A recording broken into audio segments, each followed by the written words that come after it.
Вюлгар егіттің өзі жайлы мәлімет жинақтап жүргенін естеді. Менюварды дәмханаға шақырып сөйлеседі. Егіт деген жігітпен араларында бірдеңе бар ма, жүргенсіңдер ма деп сұрайды. Менювар: жоқ, біз бала кезден бірге өскенбіз. Арамызда ештеңе жоқ деп айтады. Кейін Менювер мен егіттің сөйлесіп тұрғанын көреді. Содан түнде егітті біреулер соққыға жығып кетеді. Химет ханым Менювердің бөлмесіне келеді. Егер Вюлгарға тұрмысқа шыққың келмесе, шықпай-ақ қой. Вюлгармен атастырылған күннен бастап сенің жүзіңнен күлкі кетті, бәрін тоқтата саламыз деп айтады. Менювер қуанады. Бірақ егітпен де кездеспейсің деп айтады. Жарайды деп қуанып егітке хабарласады. Егіт бір жерде жатыр. Содан Менювер Вюлгармен кездеседі. Бір оңаша жерге барып сөйлесейік дейді.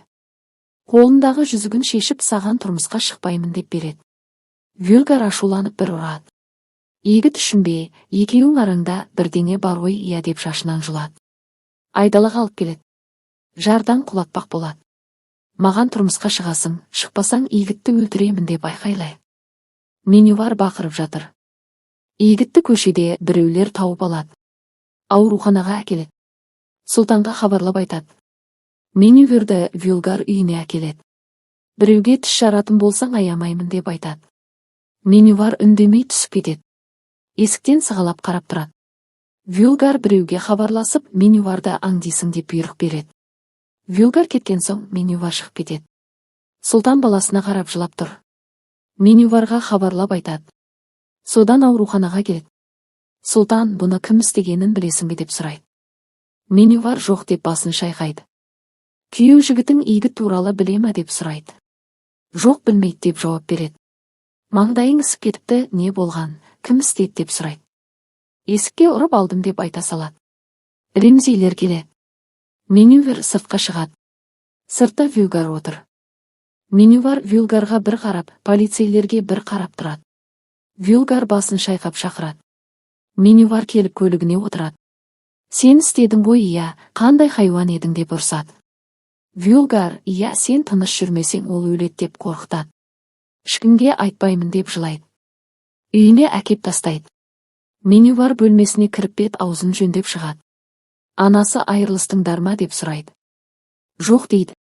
Айырылыспайтын болдым дейді. Кешке гүлін алып Вюлгар келеді. Химет күліп қарсы алады. Стамбулдан Жүсіп пен Хауа келеді. Хауаны үйіне әкеліп тастайды.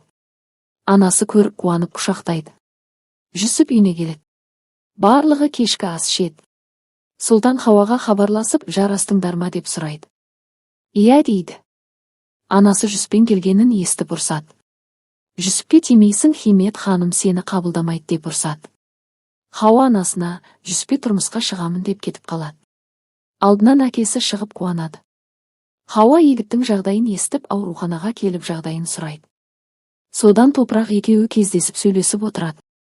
Жүсіп екеуінің қалада қыдырғандарын айтып отырады. Ремзи Жунетке келіп жүзіктерін береді. Атанан қарсы, қызымды қабылдамайды деп айтады. Жунет жылап қалады. Егіт ауруханадан шығады. Менювермен кездеседі. Егіт: Вюлгарға тұрмысқа шықпа, ол өте қауіпті адам, ол өз әйелін өлтірген. Бірақ құтылып кеткен, саған да бірдеңе істеп жүрме деп қорқамын деп айтады. Вюлгар: өте жақсы адам, мен оны сүйіп қалдым деп жауап береді. Егіт ашуланып кетіп қалады. Хауа жеке жайға Топыраққа келеді. Химет ханым көріп, сен неғып жүрсің деп сөйлейді. Сұлтанға келіп ұрсады. Үйімізге кім көрінген келе беретін болыпты. Хауаны үйімде көргім келмейді, келмесін деп сөйлейді. Сұлтан шыдамай: Жүсіп мырза оған үйленуге ұсыныс жасат деп айтып береді. Химет шошып: жоқ, Хауаны өлсем де келін қылмаймын. Ол бұл үйге менің өлігімнен кейін ғана кіреді деп ашуланады. Есінен танып қалады. Барлығы жүгіріп келеді. Бөлмесіне әкеледі.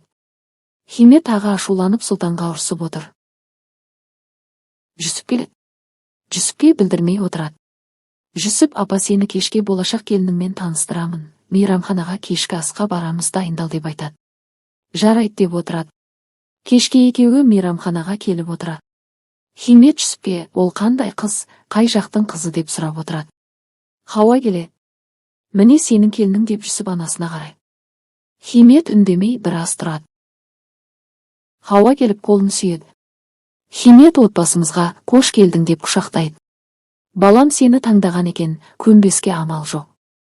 Енді отырып тамақтанайық деп үстелге жайғасады. Химет күліп ашуын білдірмей отырады. Хауаны үйіне әкеліп тастайды. Ата-анасы не болды деп сұрайды. Хауа айтып береді. Анасы сенбей отыр. Баласының көзінше жақсы көрінген ғой, мен оны жақсы білемін деп айтып отыр. Жүсіп жолда анасына рахметін айтып келе жатыр. Таңғы асты құда түсуге барамыз деп айтып отырады. Сұлтан Химетке келіп, сіз Хауаны қабылдадыңыз ба, кешегі құлағаныңызға қарап, ешқашан келіспейтін шығар десем деп айтады. Химет, менің жұмысыма араласпа, не істеп жүргенімді өзім білемін деп сөйлеп тастайды. Зергерші әшекей әкеледі. Химет ішінен таңдап алады. Ремзи Жүсіпке келеді. Енді құда боламыз, мен қазір жұмыссыз жүрмін. Маған бір кеңсе сатып әпер деп айтады. Жүсіп үндемей қалады. Химеттер киініп дайындалып жүр. Илмаз, бүгін жұмысқа Ремзи келіп Жүсіптен кеңсе сұрапты деп айтады. Химет күле береді. Сонымен бәрі дайындалып құда түсуге шығады. Хауалар дайындалып жүреді. Жүсіптер келеді. Амандасып ішке кіріп отырады. Хауа кофе дайындап жүрген кезде есік қағылады. Топырақ ашады. Жумиттің ата-анасы келіп тұр. Хауаға құда түсіп келдік деп айтады. Хауа не істерін білмей есеңгіреп қалады. Жумиттің әкесі, не болды сен емес пе балама атанан қарсы деп көнбей отырған. Енді міне келіп тұрмыз, ішке кіріп ата-анаңмен сөйлесейік деп айтып тұр. Сұлтан шығып ұрсады. Біз қызымызды бермейміз, кетіңдер, пойыз қашан кетіп қалған жоғалыңдар деп итеріп шығарып жібереді. Жумиттің ата-анасы тоңқылдап сөйлеп кетеді. Содан Хауа кофесін тарқатып шығады. Илмаз мырза сөйлеп Хауаның қолын сұрайды. Барлығы құшақтасып қуанады. Химет Хауаға алқа тағады. Жүсіп бір айдан кейін той жасаймыз деп айтады. Химет ханым, не асығыс, тойды жазда жасаймыз деп айтады. Жарайды деп бәрі келіседі. Ертеңіне Хауа мен Жүсіп дәмханада кездеседі. Хауа егіт пен Менювердің махаббаты жайлы айтып береді. Екеуі саған айтуға қорқып жүр, екеуі бір-бірін сүйеді деп айтады. Жүсіп үндемей тыңдап отырады. Уйгар Менюверге хабарласып, екеумізге арнап үй алып қойдым, келіп көр деп хабарласады. Менювар бармаймын деп айтады. Уйгар, келесің деп ұрсады. Менювер келеді. Уйгар есікті іліп қояды. Үйді аралап болған соң Менювер кетпек болады. Есік ілік. Кетпейсің деп бетінен ұрады. Содан бүгін мендік боласың деп Менюварды зорламақ болады. Менювар бақырады. Бір кезде есік қағылады. Дилер келеді.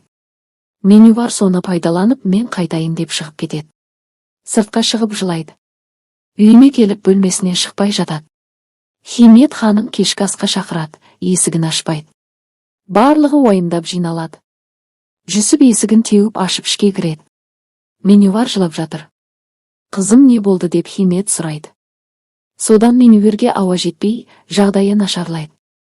Дереу ауруханаға кетеді. Асмасы көтеріліп кеткен екен. Химет еңіреп жылап тұр. Жүсіп Менювер қиналып жүр, ол егітті сүйет деп айтады. Химет жоқ, ол өткен шақта қалған деп айтады. Дәрігер шығып, жағдайы бір қалыпты, қыздың денесінде көгерген іздер бар, біреу ұрған деп айтады. Бәрі шошып кетеді. Анасы құлайды. Кім істеді деп таңданып шошиды.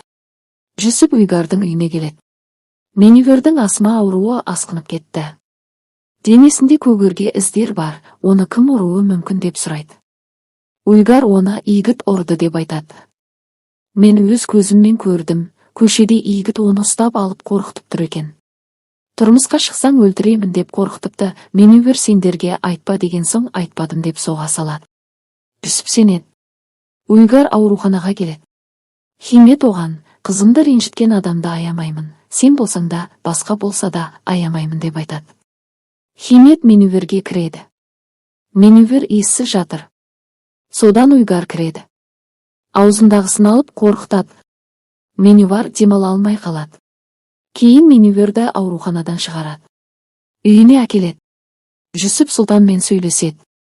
Сұлтан, менің балам ешкімге қол көтермек түгілі дауыста көтермейді. Нағыз хайуан ол Уйгар, менің баламды да өлтірмек болды деп жылайды. Жүсіп сырттағы күзетшілерінен сұрайды. Егіт пен Менювар екеуінің арасы қандай еді, ренжіскендерін көрдіңдер ме деп сұрайды. Күзетшілер, жоқ, егіт біреуді ренжітетін бала емес дейді. Бір күзетші біраз күн бұрын Менювар ханым Вюлгардың көлігінен түскен кезде түрі жаман болды деп айтады. Жүсіп кімге сенерін білмей жүреді. Химет Менюварды сөзге тартып көреді. Айтпайды.